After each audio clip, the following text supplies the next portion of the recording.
तो गाइस मैं हूं अंकित और आप दिख रहे हैं रेसलिंग फैंस नेटवर्क। शुरू करते हैं भाई अपनी बातों को हम लोग सबसे पहले रॉयल रंबल 2025 से। अब रॉयल रंबल 2025 भाई एक अच्छा इवेंट था ओवरऑल, अगर देखें तो एंडिंग काफ़ी कंट्रोवर्शियल थी, लेकिन सही बोलूँ तो भाई अगर ऐसी एंडिंग नहीं रहती तो शायद इतनी बातचीत नहीं होती अभी तक रॉयल रंबल 2025 की। तो वैसे बिजनेस के हिसाब से देखें तो डेफिनेटली एक ऐसी एंडिंग थी जिसके बारे में हम लोग अभी तक बातचीत कर रहे हैं, तो अच्छी एंडिंग थी। अब ऐसे में भाई क्या ये इवेंट बहुत सक्सेसफुल रहा WWE के लिए? जैसा WWE दिखा रही थी कि ये बिगेस्ट इवेंट है, स्टार पावर है, इतने सीट्स बुक हो चुके हैं, टिकट्स बिक चुके हैं, क्या एक्चुअली में ये इतना प्रॉफिटेबल था? तो बिल्कुल था भाई, ये 100% कंफर्म हो चुका है। रेसलिंग ऑब्जर्वर की तरफ से अपडेट आई निकल के सामने भाई, आप स्क्रीनशॉट देख सकते हो अपने स्क्रीन के ऊपर। यहाँ पे क्या कहना है मेल्टजर का? यहाँ पे मेल्टजर कहते हैं WWE royal rumble 2025 was reportedly the most watched pay per view PLE in WWE history. यानी कि रॉयल रंबल 2025 भाई WWE हिस्ट्री का most watched pay per view PLE जो भी बोलो वो बन चुका है। अब ऐसे में WWE हिस्ट्री की बात हो रही है भाई, यहाँ पे ऐसा नहीं कि 5 साल पुरानी कंपनी है, 10 साल या 12 साल,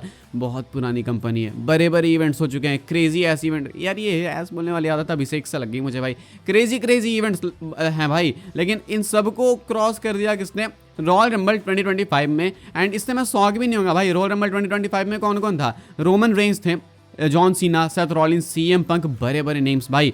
एक्सपेक्टेड था कि शायद रॉक भी आएंगे, वो नहीं आए, अलग बात है। विमेंस रंबल भी काफ़ी अच्छा था, वहाँ पे भी निकी बेला वापस आ गई, एलेक्सा ब्लिस वापस आ गई, ट्रिश स्ट्रैटस वापस आ गई, तो एक अच्छा इवेंट था। कोडी रोड्स वाला भी मैच काफ़ी अच्छा था केविन ओवंस के अगेंस्ट, तो कमी कुछ नहीं थी। एंड कमी जब नहीं थी भाई तो इवेंट अच्छा ही होगा। एंड यहाँ पे भाई प्रूफ आपके सामने है कि रॉयल रंबल 2025 WWE का मोस्ट वॉच्ड पेपर व्यू बन चुका है, या फिर बोलो most watched premium live event बन चुका है। क्या आपको लगता है भाई कि अब कोई अगला इवेंट इसको क्रॉस कर पाएगा? अगर हाँ तो फिर कौन सा वो इवेंट हो सकता है, लिख के बताना। मैं रेसलमेनिया 41 काफी कॉन्फिडेंस से कह सकता था अगर वो पहले वाला कार्ड होता तो, लेकिन अब भाई मैं इतना कॉन्फिडेंट होकर नहीं कह सकता। अब थोड़ी कंफ्यूजन है, पता ही नहीं कि रेसलमेनिया 41 का कार्ड कैसा दिखेगा, कितना स्ट्रांग होगा कितना नहीं, तो इसलिए मैं ज़्यादा ऐसे कंफर्म होकर नहीं कहूँगा। लेकिन हाँ मुझे लगता है कि रेसलमेनिया 41 टक्कर दे सकता है। Royal rumble 2025 was the greatest rumble ever. आगे बढ़ते हैं गाइस, हम लोग बात करते हैं अगली स्टोरी के बारे में जो कि है एलेक्सा ब्लिस को लेके। तो भाई एलेक्सा ब्लिस को लेके अपडेट निकल के सामने आ चुकी है कि Alexa bliss Monday night raw में नहीं बल्कि फ्राइडे नाइट स्मैकडाउन में होने वाली है।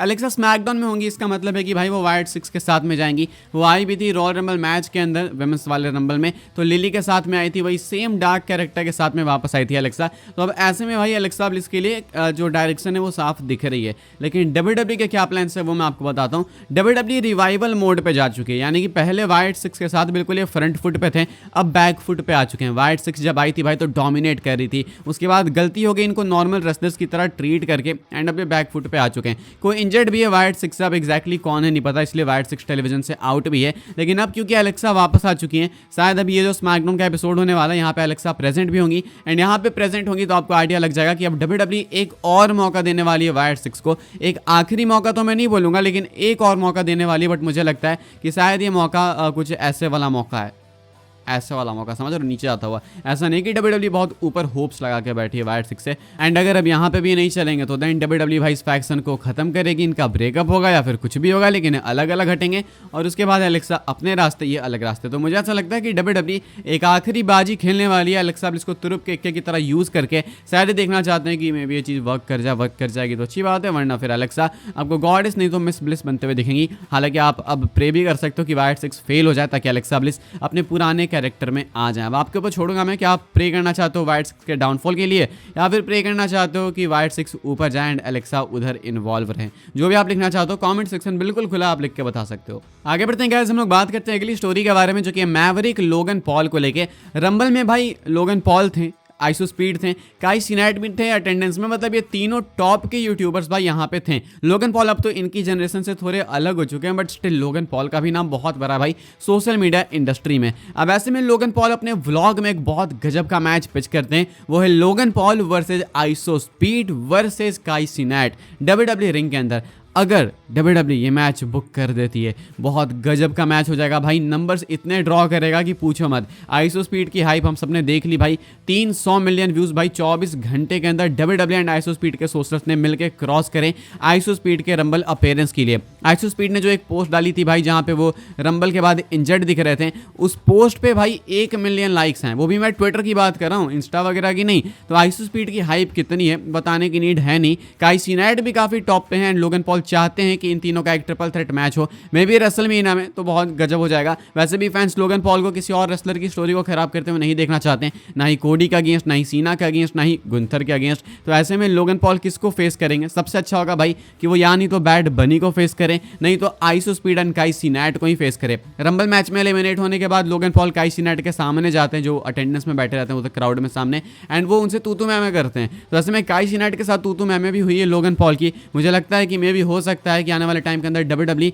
ये मैच बुक भी करे, शायद हेजिटेट ना करे। मे भी आपको Logan Paul versus iso speed versus काई सीनेट का मैच देखने को मिल सकता है, एंड डेफिनेटली एक रेसलमेनिया मैच है, वहीं पे होना डिजर्व करता है, grand stage of the mall में। क्या आप लोग अग्री करते हो लोगन पॉल से? हाँ या फिर ना लिख के बताना, मैं बिल्कुल अग्री करता हूँ। आगे बढ़ते हैं गाइस, हम लोग बात करते हैं अगली स्टोरी के बारे में, जो कि Roman Reigns, CM Punk and Seth Rollins से। तो पीडब्ल्यू इनसाइडर का कहना है कि WWE इनके मैच को प्लान कर रही है फॉर रेसलमेनिया 41, एंड इसका प्रीव्यू एक हमें मिल ही चुका भाई रंबल में, जब एलिमिनेट होते हैं Roman, Seth Rollins and CM Punk. तो सेथ रॉलिंस आके अटैक करते हैं रोमन को, सीएम पंक को भी, एंड इनका एक ट्रिपल थ्रेट वाला एंगल बनते हुए दिख रहा है, एंड स्पेशली सीएम पंक का वो फेवर बाकी है पॉल हेमन के साथ में। तो ऐसे में वो डेफिनेटली आपको WWE ट्रिपल थ्रेट के साथ में जाते हुए दिखेगी। पीडब्ल्यू इनसाइडर का भी सेम कहना है। ऐसे में भाई फैंस इस चीज़ से खुश भी हैं, कुछ नहीं भी खुश हैं। नहीं क्यों खुश हैं भाई? बिकॉज इस वाले मैच से बहुत सारी स्टोरी लाइन्स बर्बाद हो रही है। क्या है, मैं आपको ये ट्वीट दिखाना चाहता हूँ, इस पर कुछ ऐसे 11,000 लाइक्स हैं भाई, एंड ये बिल्कुल रैंडम फैन अकाउंट ने या फिर ऐसा बोलो रेस्लिंग अकाउंट ने ट्वीट किया है, लेकिन मुझे लगता है कि आपको दिखाना चाहिए क्या कहता है कि इस पर इतने लाइक्स हो। आप देख सकते हो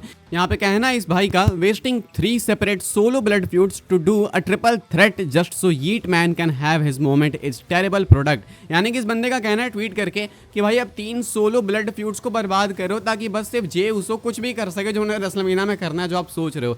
ऐसे में इसका कहना है कि एक टेरेबल प्रोडक्ट है, टेरेबल बुकिंग है। क्या मैं अग्री करता हूँ वो तो मैं आपको बताऊंगा आगे, लेकिन एक कौन से फ्यूड से भाई वो मैं आपको बताता हूँ।